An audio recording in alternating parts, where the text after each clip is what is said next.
Welcome back to Beyond the Battlefield, the podcast where we explore modern leadership, human struggle, and inner transformation through the timeless wisdom of the Bhagavad Gita. Because the battlefield was never only external. It was always unfolding within the human mind. And today's episode explores a question that feels more relevant than ever before. Why do human beings feel so disconnected, even in the most connected age in history? What invisible thread have we forgotten? And perhaps that is exactly where Krishna takes Arjuna today. Why do human beings feel so disconnected today?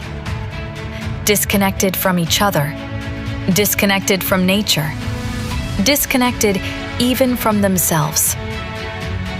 We are more connected digitally than ever before, and yet internally, many people feel isolated, anxious, fragmented, almost as if something invisible that once held human life together has been forgotten.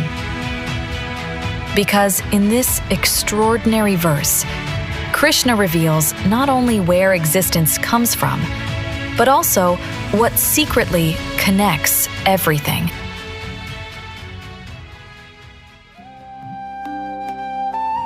Understand that all beings arise from these two natures.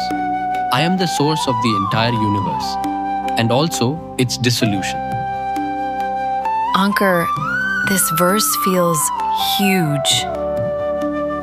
Almost like Krishna is suddenly zooming out from the individual mind to the entire architecture of existence itself. Yes, because this verse is actually the conclusion of the previous two verses. Krishna first explained there are two dimensions of existence. One is lower nature, apara prakriti, matter, earth, water, fire, air, space, mind, intellect, ego. Everything measurable, everything observable, everything we can manipulate, possess, analyze or control. And then Krishna introduced something radically different. Paraprakriti. Consciousness, the living principle, the mysterious awareness because of which life exists at all. And this is where Krishna completely breaks ordinary thinking. Because for centuries, humanity has kept choosing one side. Either only matter is real or only spirit is real. But Krishna says both are incomplete alone. And now in verse 6, Krishna joins both together and says everything in existence emerges from these two. So Krishna is not saying life is only physical. And he's also not saying life is only spiritual. He's saying existence is both? Matter alone cannot create living experience. And consciousness alone cannot express itself in the world without form. Life happens when both meet. This is one of the deepest breakthroughs of the Bhagavad Gita. Because Krishna is saying the universe is not dead matter, and consciousness is not separate from life itself. Reality becomes a dance between form and awareness, body and consciousness, visible and invisible. And honestly, this becomes incredibly relevant today. Because modern civilization mostly focuses only on what can be measured: data, metrics, productivity, analytics, performance. But Krishna seems to be pointing towards something beyond measurement. But Ankur, this becomes almost shocking in the AI age. Because for the first time in human history, machines can imitate intelligence itself. For the first time, machines can process information. Algorithms can predict behavior. AI can even imitate human conversation. But Krishna's distinction still remains revolutionary.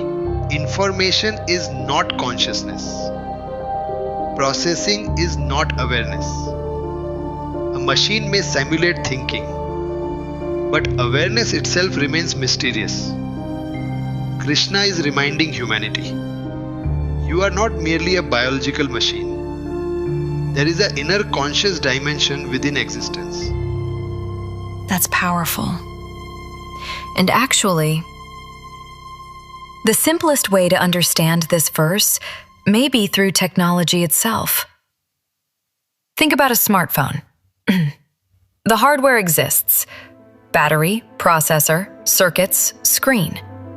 But without software, nothing happens. Hardware is like apra prakriti, the material dimension. Software or intelligence is like para prakriti, the conscious principle. Both are required. Similarly, your body is hardware. Consciousness is the invisible intelligence animating it. And Krishna says, all beings emerge from the meeting of these two. But Krishna doesn't stop there. He says something even deeper. I am the source and also the dissolution. That changes the whole meaning of existence. Completely. Because modern thinking often imagines creation happened once and then existence started running independently. Krishna says no. Existence is continuously arising from the divine. Every breath, every heartbeat, every thought, every galaxy, right now. And not only arising, eventually dissolving back to. That word, pralaya, dissolution, feels emotional because human beings fear endings so deeply. Loss of role, loss of status, loss of identity, loss of relationships, even death itself. Yes, but Krishna gives dissolution a completely different meaning. He says, dissolution is not destruction, it is return. Like a wave returning to the ocean, a leaf returning to the earth, breath returning into air. The wave was never separate from the ocean. For a few moments, it appeared separate. That's all. Its birth was ocean. Its existence was ocean. Its dissolution was ocean. Similarly, we arise from consciousness, live in consciousness, and dissolve back into consciousness. So separation itself is almost an illusion? That's exactly what Krishna is slowly dissolving. And Osho explains this beautifully. He says, human suffering begins when we imagine ourselves separate from totality. Like a leaf believing I exist independently from the tree. The moment the leaf disconnects, it dries. Similarly, disconnected humans become anxious, fearful, exhausted, hyper-competitive. Why? Because separation creates insecurity. Connection creates trust. That explains so much about modern life. And maybe the deepest consequence of separation is loneliness. A founder closes his laptop at 1 a.m. Thousands follow him online. His company is growing. Everyone thinks he is successful. But internally, he feels completely alone. People today feel isolated even while constantly connected digitally. Almost as if humanity has lost the feeling of belonging to existence itself. And maybe that is why anxiety feels endless today. Because isolation exhausts the human nervous system. Yes, and this verse heals that fracture. Krishna is saying, you are not isolated, you are not abandoned, you are not carrying existence alone. You are part of a vast intelligence. Because most human suffering begins the moment we believe everything depends only on me, my company, my family, my image, my future. And slowly, life starts feeling unbearably heavy. And maybe that's why leadership today feels so exhausting. Because leaders unconsciously start believing, my company, my success, my vision, my achievement. Exactly.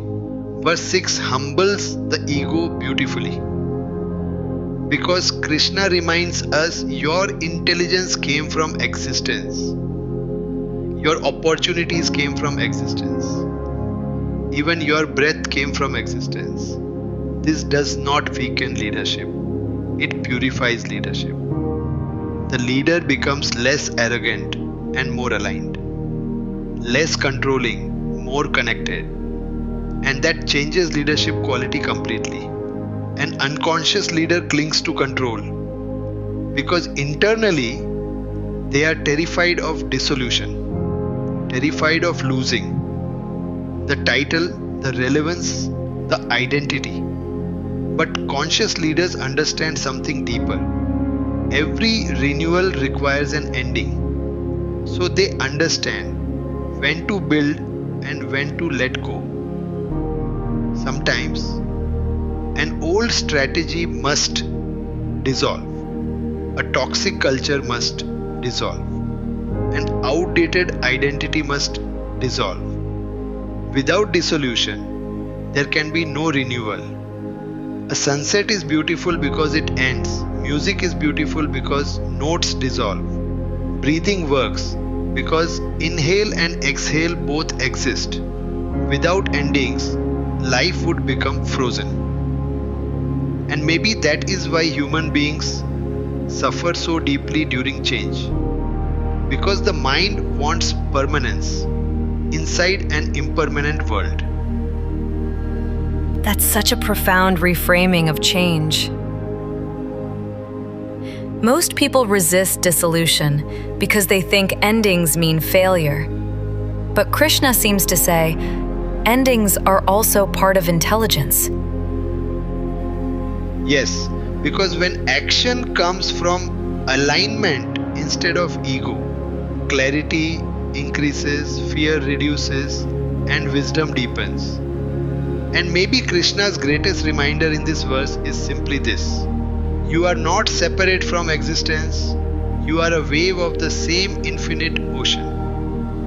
And once Krishna reveals that all existence emerges from the same source, a deeper question naturally appears.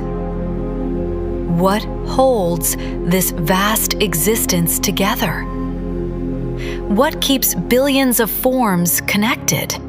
Yes, and that is exactly where Krishna now introduces one of the most beautiful metaphors in the entire Gita. Krishna says, O Arjuna, there is nothing higher than me. Everything in existence is strung upon me, like pearls on a thread. Ankur, this metaphor feels deceptively simple. yes, because on the surface it sounds poetic. But the deeper you enter this verse, the more you realize Krishna is revealing one of the deepest truths about existence itself. In verse 6, Krishna explained that all beings emerge through two dimensions of existence: matter and consciousness. But now Krishna asks a deeper question. What holds all of existence together? What connects everything? What is the invisible unity behind visible diversity? And then Krishna gives this extraordinary metaphor: pearls and thread. And honestly, the more I sit with this image, the more shocking it becomes. Because when we look at a necklace, we notice the pearls. We notice the shine, the diamonds, the colors, the shapes. But we almost never notice the thread. And yet, without the thread, the necklace collapses, the pearls scatter. The visible beauty survives only because of an invisible support. And Krishna says, existence itself is exactly like this. All visible life, all people, all identities, all civilizations, all movement are secretly held together by something invisible.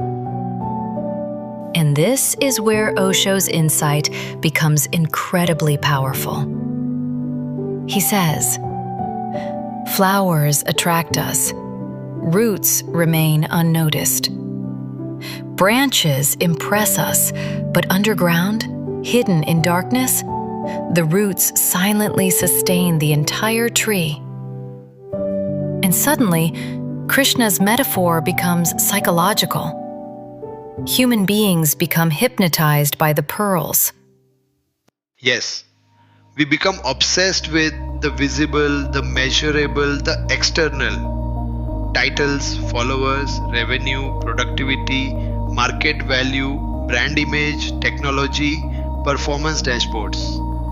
Modern civilization is deeply fascinated by pearls. But Krishna says, you are forgetting the thread. And maybe that is why so many successful people still feel empty. Because externally, their necklace looks beautiful. But internally, they have lost connection with the thread. Krishna is not against the world. He is not against the pearls. He is against forgetfulness. The problem is not the necklace. The problem is forgetting the thread that holds it together.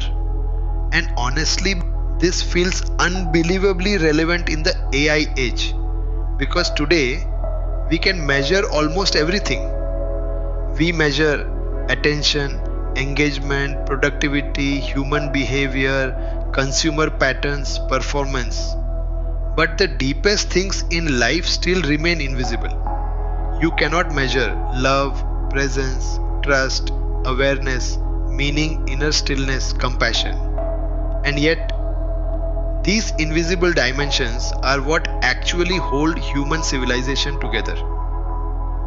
A company may have strategy, systems, targets, technology, but if trust disappears, the organization slowly collapses. Like pearls scattering, because every great organization is secretly held together by invisible forces. Culture, integrity, emotional safety, shared meaning, conscious leadership. And when leaders focus only on visible performance, while ignoring invisible foundations, collapse eventually begins internally first. You know, there's another part of this verse that deeply struck me. Krishna says, "There is nothing higher than me." And that line can sound religious or even authoritarian if misunderstood. Yes, but philosophically, Krishna is saying something far deeper. He is not talking about a person sitting somewhere in the sky controlling existence. He is talking about the underlying intelligence behind existence itself, the hidden unity behind multiplicity, the invisible field connecting all life. And maybe that's why the senses struggle to perceive it, because senses only perceive objects. Eyes see forms, ears hear sounds, hands touch matter. But the thread itself remains subtle, just like electricity. You never actually see electricity. You only see the bulb glowing, the fan rotating, the screen lighting up. But the force itself remains invisible. Similarly, you see thought, emotion, movement, life, intelligence. But Krishna points toward the invisible energy behind all appearances. And maybe this is also why the ego feels separate. Because the pearl believes, I exist independently. And Krishna completely dismantles this illusion. No pearl exists independently from the thread. No wave exists independently from the ocean. Modern identity is built on separation. My success, my pain, my achievement, my ideology, my tribe. But Krishna says, you are already interconnected. And when interconnectedness is deeply understood, power itself begins to change. And suddenly, leadership stops becoming domination. It becomes stewardship. It becomes responsibility. It becomes participation in something larger than yourself. And maybe this is why loneliness has become such a modern epidemic. Because people experience themselves only as isolated pearls. They know their form, but not their connection. And verse 7 becomes deeply healing here. Because Krishna is saying, you were never separate. The thread was always there. And this transforms leadership too. The greatest leaders are not merely managers of visible systems. They understand invisible interconnectedness. Sometimes a leader enters a room and before saying a single word, clarity is felt, stability is felt, trust is felt. That invisible field is the thread. And maybe this is why truly conscious leaders stop exploiting people. Because once you see interconnectedness, hurting others starts feeling like hurting yourself. Yes, and that is the beginning of higher consciousness. Not morality imposed from outside, but connectedness realized from within. And perhaps humanity's deepest suffering is not weakness, but forgetfulness. We forgot where we came from, what connects us, and what we truly are. Maybe that is the real crisis of modern life. Not lack of technology, not lack of intelligence, not lack of achievement, but forgetting the invisible thread that connects us to existence itself. Yes, and the moment human beings feel separate, fear begins, comparison begins, ego begins, exhaustion begins. But the moment connectedness is remembered, something relaxes inside. You stop fighting existence. You stop carrying life alone. And perhaps that is what Krishna was trying to awaken in Arjuna. Not belief, but remembrance. If this conversation helped you see yourself and existence a little differently today, do share this episode with someone navigating their own inner battlefield. Subscribe to Beyond the Battlefield and write to us at beyondthebattlefield@outlook.in. And don't forget to explore the GPT companion link in the description. Because perhaps the real battlefield begins the moment we forget we are connected.